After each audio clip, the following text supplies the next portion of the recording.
سلام بچه ها، خوبی؟ خواستم یه راهنمایی بهم بکنی.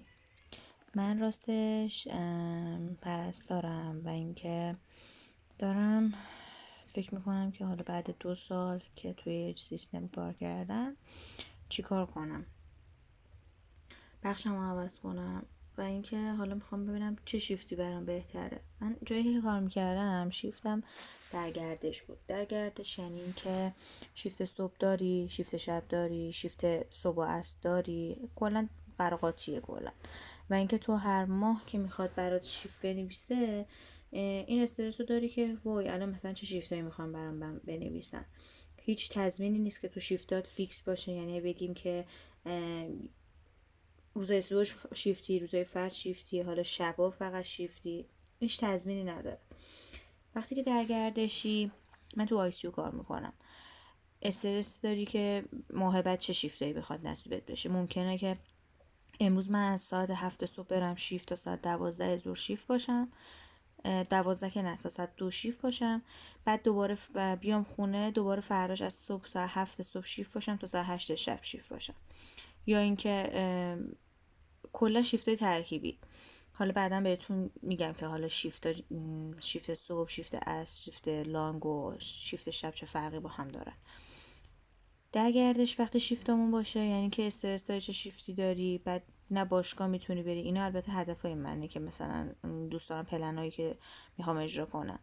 باشگاه رزمی نمیتونم برم چون باشگاه توی ایران اینجوریه که فقط یا روزای فرد مثلا باشگاه دارن بانوان، یا اینکه روزای فقط زوجه ساعتاشون هم که فقط یه ساعت خاصه. اینجوری نیست که هر روز و هر تایمی باشگاه باشه. فقط رشته باشگاهی که میتونی هر روز بری اینه که بدنسازی باشه که هر تایمی میتونی تو بری. این به درد مثلا رشته ما میخوره اگه شیفتت فیکس نباشه بری، که من اصلا علاقه ندارم به رشته بدنسازی. عاشق من رزمیم.